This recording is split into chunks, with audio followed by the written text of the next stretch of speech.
While perhaps not quite as famous as the Good Samaritan story we heard last Sunday, this morning's passage of Mary and Martha ranks pretty high in the well-known gospel stories category. It is so familiar that I think we have a strong tendency to turn it into a parable, one of those stories where Jesus throws one thing alongside another to show us what something else is like. The Good Samaritan was one of these. Jesus told that story of a man, a priest, a Levite, and a Samaritan in response to the question, "Who is my neighbor?" And it ends with, "Go and do likewise." It was a teaching, an example meant to prompt reflection on what it means to be neighbor. This morning's passage is not that. This is not a story Jesus is telling, not a parable of "it is as if there were two sisters." No, this is Jesus interacting with two people. Two women whom he had relationships with. The Gospel of John tells us that it was Mary and Martha's brother Lazarus that Jesus raised from the dead. He loves this family, these individuals, and knows them well. We don't know whether this encounter is the first time the three met, or whether this is an established routine when he comes to town, but we do learn that Jesus visits Martha's house, not her father's or her husband's, but Martha's. So she has some social standing of her own. And we learn that during this visit, Mary is sitting and listening at Jesus' feet, while Martha is what?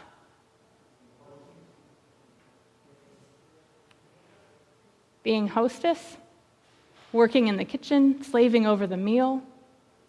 Perhaps. That is one possibility, but I invite you to take a look back at the text. What does it actually say? She was distracted by many tasks. The word that we get as tasks is diakonion. When that word appears elsewhere in the Gospel of Luke and Acts, and in the other Gospels and in the letters, it's translated service or ministry. Diakonia gives us the word deacon. Men who are engaged in diakonion are said to be serving the needs of the community or ministering to the saints. And this word certainly includes ministry of the table, which was central to the early church. Jesus himself, at the Last Supper, said that he was among the disciples as one who serves, as one engaged in diakonia. So maybe Martha was preparing and serving the meal, or perhaps she was ministering to the community, a deacon in her own right. Whatever the case, there is nothing in the text that suggests, as many later commentators did, that she was doing the women's work in the kitchen, and that Mary chose the better role of sitting at the teacher's feet like a male disciple. Women were, in fact, allowed to study Torah. Nor is there anything inherently wrong or inferior about Martha's acts of service. I simply cannot believe that the same Jesus who told his disciples that they ought to follow him by serving one another chastises Martha for doing just that. So what then is the issue? "Do you not care that my sister has left me to do all the work by myself?" Martha asks. "Tell her to help me." Jesus responds, "You are worried and distracted." Again, we miss some of the nuance in translation. The word worried here carries the connotation of being torn apart.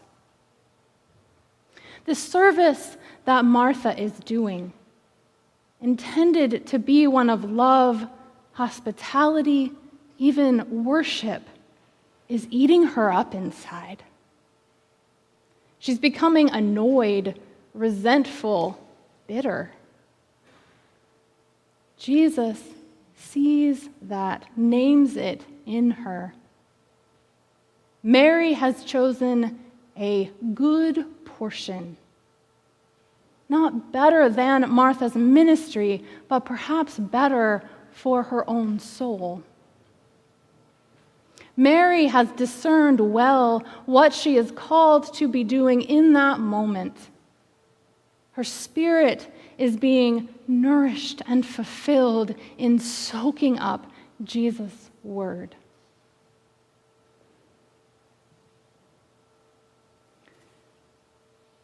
Sometimes a good thing is not the right thing for us to be pouring ourselves into.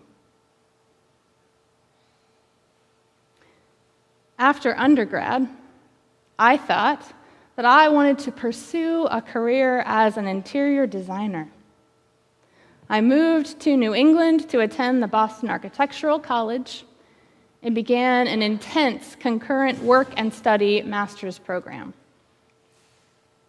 I was drawn to the field because I wanted to help people. I wanted to design offices and other spaces that would be more human-friendly. I thought that places where people spent so many hours of their lives ought to be supportive of their needs and hospitable to connection, collaboration, and health. And there are people working on those things in that field. But what I experienced was frustration at the way things were, impatient at the details other people seemed to care about, and disappointed in what I would be able to accomplish and in what time frame. The things I wanted to study were not what we were learning. The places I wanted to impact were not the companies hiring designers. The social psychology I had studied was not influencing decision-making. Like Martha, I wanted to say, "Do you not care?" But of course, my professors and the architects at my firm, they did care. It just wasn't the right place for me. I'm not sure at what point I started to have an inkling that this wasn't what I was supposed to do with my life, though I do remember glimpses of that awareness. But luckily, gratefully, I had good friends who reflected, "You don't seem to be happy. I don't think this career track is life-giving for you. It's kind of tearing you up inside." It was really, really hard to quit that program. I'd never walked away from something significant that I'd started before. But good news, it got easier, and I've quit several things since. That was the first major step in a now ongoing process of attending to what is nourishing my spirit and what is causing me to become annoyed or disconnected. It's not always big career-level choices, though those are certainly something to pay attention to. Sometimes it's a habit we've fallen into, whether one we know is bad for us or one that started out as a helpful practice that has become a distraction from a richer spiritual life. Sometimes it's an area of family life or a role with friends that at first brought us joy, but now feels like drudgery. And sometimes it's an area of ministry within our church life, a commission or team or leadership position that used to feel energizing and nourishing that has become an obligation and nothing more. I wonder if perhaps we can use that question as an internal barometer. When we look around at what other people are not doing and think bitterly, "Don't you even care?" Maybe that's a signal to look at ourselves. Are we being torn apart or choosing a good and healthy part?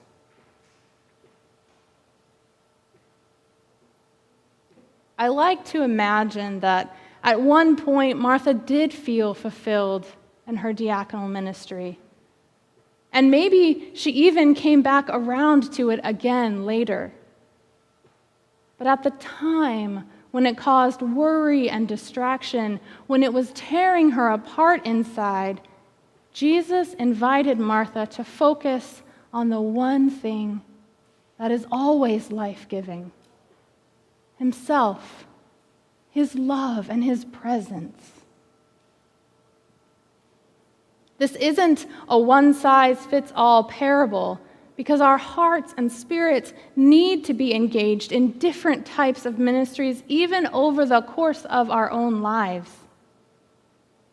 The work of discernment, figuring out what we are called to be doing, how we are called to live, never ends. Truly, that is a wonderful thing, because it means we get to continue to grow and find new practices that enliven our spirits. Whether we are feeling called to contemplation or action, listening or service, it is Christ who nourishes and sustains us through all the seasons of our lives. God is calling us again, today and always. Jesus is inviting us to come closer, close to Him and to what is stirring in our hearts. Together, may we listen and really live.